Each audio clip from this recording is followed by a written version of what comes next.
What's good? It's Woog. Manny Pacquiao versus Adrien the Problem Broner. It's at 147 welterweight division, and this is for a share of the WBA title. There's the WBA regular title and then the super title, which is the last thing that we need in boxing is more belts. But yeah, that's just how the WBA does it. Right now, the super champion at WBA is Keith Thurman. So this fight between Pacquiao and Broner is for the regular title, WBA. I really see this fight going just one way.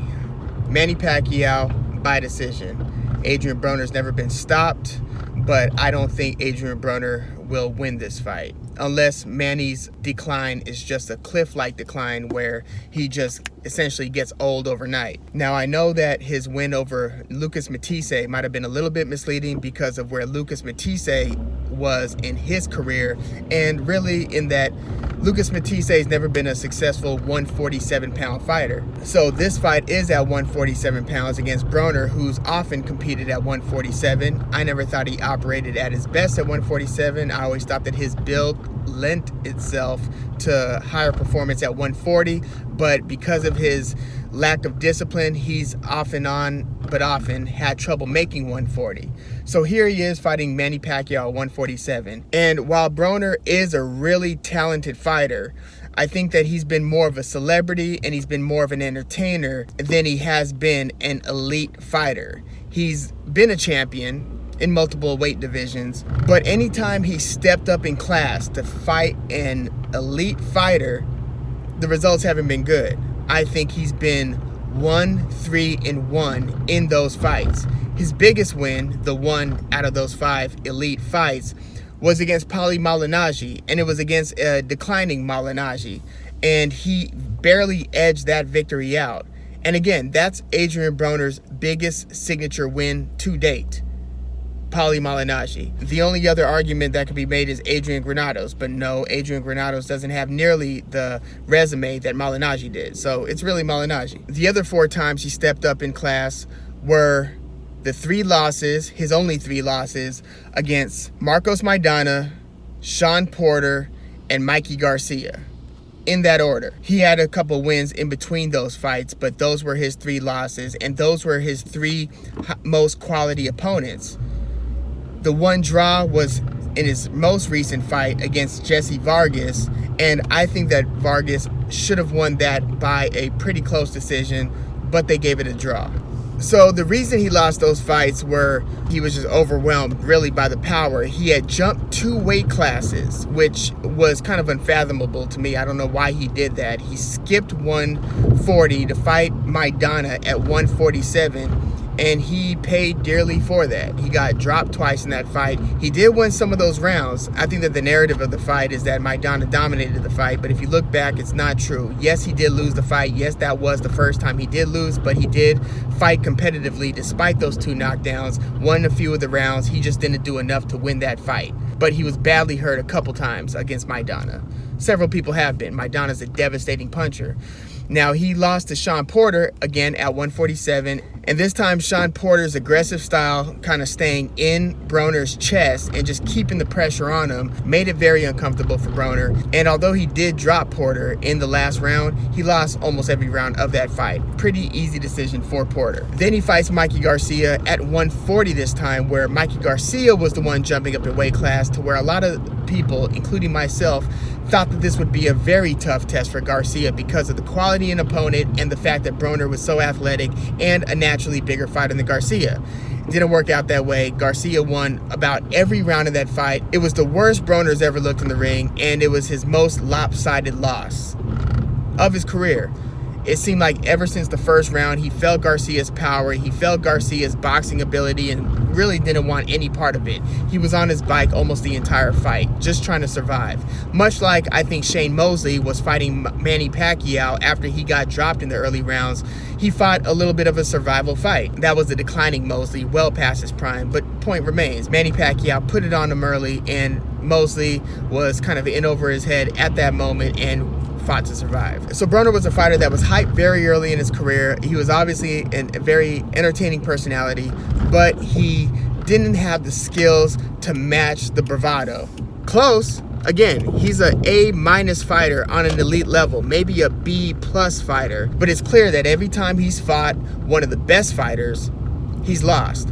I don't see this as being any different. Manny Pacquiao has way too much output for Broner to handle, and I think that the punches per round and Broner's inactivity, he tends to stand in the pocket, basically doing the thing where he's shaking his head and the fighter's advancing on him, landing more shots. Broner's kind of pot-shotting, but he's not doing enough, not landing enough to win those rounds. And in a lot of those uneventful rounds, or relatively uneventful rounds, where nobody gets dropped, nobody gets badly hurt, Broner really has his work cut out for him, especially against a high volume fighter like Manny Pacquiao, who's going to be throwing punches and bunches. He gets that left hand off so cleanly, so quickly, and his footwork is just so much more advanced, so much more athletic than Broner's, who again has kind of been a little bit of a potted plant where he's taking one step at a time, one step forward, one step back.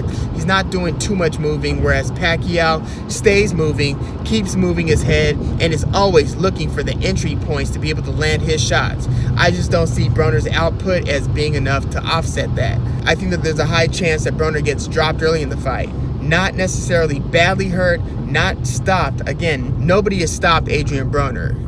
All of his losses were via decision, so he's a really tough person to get out of there. He's very gritty, very tough, has a lot of heart, and he's a competitor. I just don't think he beats Pacquiao, but I think that because of Pacquiao's style, because he's going to have the blinding hand speed that Broner's not accustomed to seeing, that Pacquiao could very well catch Broner early with a straight left, put him on his butt. I think Broner will get up, and I think that Pacquiao will likely go on to win the vast majority of the rounds, cruising to an easy decision. Broner's going to try to find wins within the loss, you know, moral victories and so forth. Nobody thought that I could do it. I've been the underdog, and here I am fighting Manny Pacquiao at this grand stage, which, hats off to Broner. It's not easy to be a fighter, let alone an elite level professional fighter, and a fight of this magnitude is great for Broner. Big payday. I just don't think that he has a good chance at winning this fight, again, unless Manny Pacquiao has just seemingly hit a cliff and is in decline, which I don't think that he's in that deep of a decline. I don't think he's at the level that he was when he was knocking out Ricky Hatton, stopping Miguel Cotto, devastating Antonio Margarito, easily beating Josh Clottey, running over Shane Mosley, dispatching Oscar De La Hoya in the last fight of the Golden Boy's career. We're well past that, man. We're well past that Manny Pacquiao. Some would call him Super Manny because of a lot of PED allegations. A lot of people feel that because of his out-of-this-world performance during that era of his career where he was moving up in weight so quickly and just devastating fighters, his punching power was carrying up in weight. Usually when you keep on moving up in weight, your power starts to have less of an impact because you're fighting bigger fighters. That wasn't the case with Pacquiao. He was as devastating as ever. He was destroying people worse at 147 than he was at 130, 125, and so forth. So there's a lot of talk about that. But again, he's well past that stage of his career performance-wise, but I think that he still has enough to win a pretty easy decision against Adrien the Problem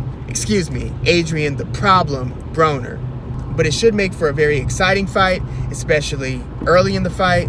Both of these guys have star power, but I think that the story will more or less be told by the time we hit the 4th, 5th round that, yeah, I don't really see much of a chance of Broner winning this fight, especially because he's not going to take enough chances. He's not going to really just rush Manny, throw everything but the kitchen sink at him and just go for broke and just make sure that he's getting through to Manny. I think that it'll hit a certain point where one round and then the next round and then the next round will more or less be the same thing, where it's Manny Pacquiao scoring most of the points, Broner, doing enough to get by, doing enough to get out of the round, catching some shots, hitting Pacquiao with some shots. Very accurate puncher. That's one thing I can say about AB. When he throws his uppercut, when he starts digging to the body a little bit, when he's doing those combinations and he's making that sound, ha ha ha ha ha. He does that a lot, by the way. He lands a lot of those punches. It's just not going to be high volume enough. I think he's gotten into the bad habit of pot shotting and not being a high volume fighter, where it just doesn't bode well for him in this contest against Pacquiao. So yeah, I'm looking forward to that fight. We have a few weeks to go before it takes place, but those are my early thoughts on Adrien Broner versus Manny Pacquiao for the WBA title. regular championship. Again, please like and subscribe if you dig the video, if you dig the commentary. Thank you for listening, especially if you made it this far into the video. And yeah, have a great day, weekend, morning, wherever you are, however you are when you're watching this. Thank you.